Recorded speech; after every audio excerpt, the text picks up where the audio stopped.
Hey guys, this is Eddie, Crippled Handyman. There's something that I've never seen in my entire career of on the residential construction side. This has to do with foundations.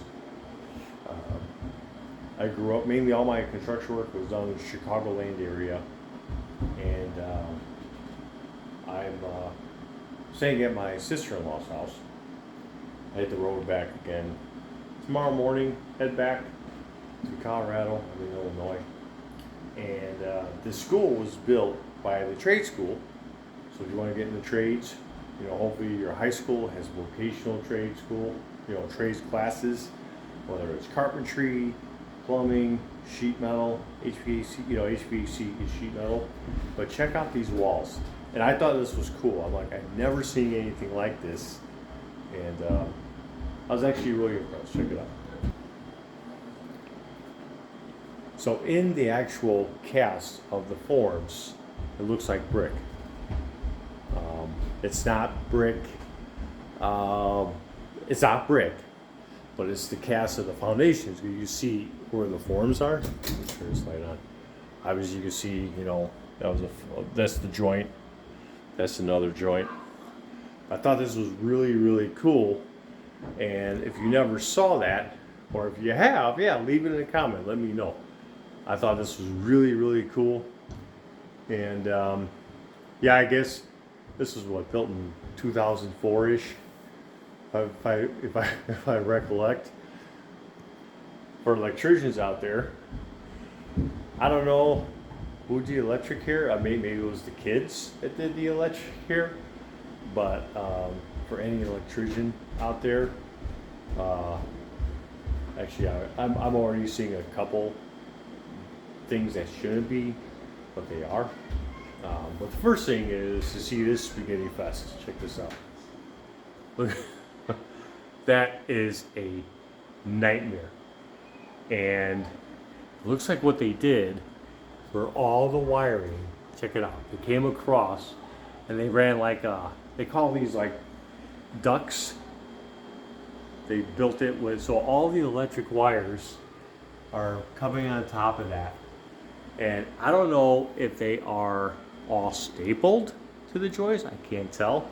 But they ran a bus duct all the way through here for some reason. I don't know why. But the brick is really cool. This was built by by the high school. Of course, you have a carpenter contractor, a lead guy. They use 2x12 for the beams. You got a quad, which is structurally, it's, cheaper, faster. You don't have to worry about ordering steel. You're teaching your students, how to pound nails. Now, I don't know about pounding, nails every 2 foot on center in today's time, with the nail guns. This was all hand pounded for sure. Because obviously you can see the dimple marks in there. When you look, see that? You can see the dimple marks from the hammers. I just find it really interesting, really cool. This was back in 2004, this house was built. And in my time, I went to high school in the 80s. And we had the vocational school. I know I had different buddies of mine. They would go off site for 4 hours, and they're framing houses. And that was out in Lockport. And teaching them the ductwork that's behind me, the HVAC. Now, did they do the plumbing? I had to try to look at the solder joints to see if it was a student. If I were to guess, looking at the plumbing joints,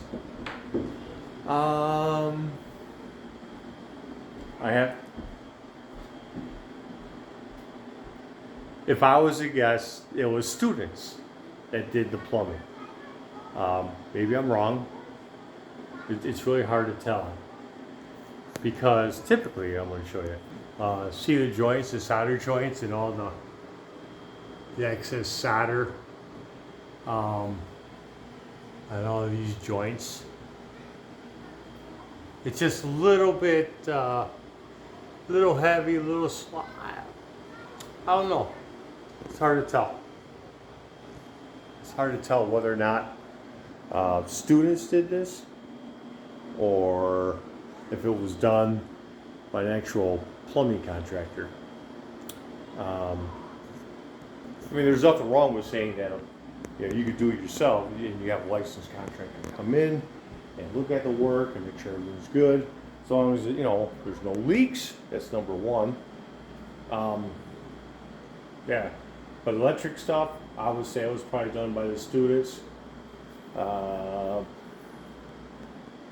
not a fan of Romex, but the way it's all done, I know the electric was done by students. Because here's another example that I look at. When I look at the wires coming up, they're like, it's kind of all over the place. It's not in line. It's, it's not done by a journeyman, and it's good. They're still learning. I'm sure after years of doing this, you would improve on your skills for sure. Unfortunately, some of this bridging has been knocked out. Should be nailed back up. Yeah, some of this bridging, yeah. That one's loose. That should be nailed back up. That one should be nailed back up.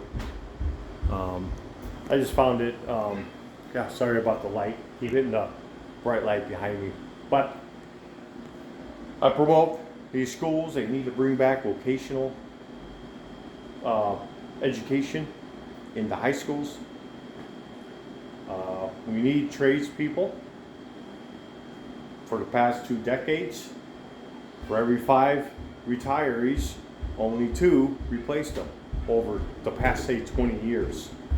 And that's why our industry is in a shortage, is because of that. But yeah, I thought it was kind of interesting seeing the brickwork. It looks like brickwork, but it's actually the forms that's all part of the forms. And this is should be an 8-inch wall. Yeah, an 8-inch wall because the house is sided. So when it's a brick wall, you'll have a 10-inch foundation. So an 8-inch foundation, you're typically siding a house. When you're running brick, you'll have a 10-inch foundation. But yeah, other than that, I just wanted to kind of show you what I thought was kind of cool. I've never seen this stuff before. And well, guys, good luck if you're looking to get in the trades. This house was built. It's very well built. Looks really awesome. Obviously, they brought the pros in for certain things, say the concrete floors, obviously the foundation, maybe the roof, because you don't want kids falling off the roof, for liabilities and stuff like that. But other than that, I am really impressed with this house that was built by this trade school, the vocational school from a high school in the area I'm at. And I'm just going to leave it as that. All right, guys. Well, good luck. Hope you're having a great day. Thanks for watching, and we'll see you on the next one.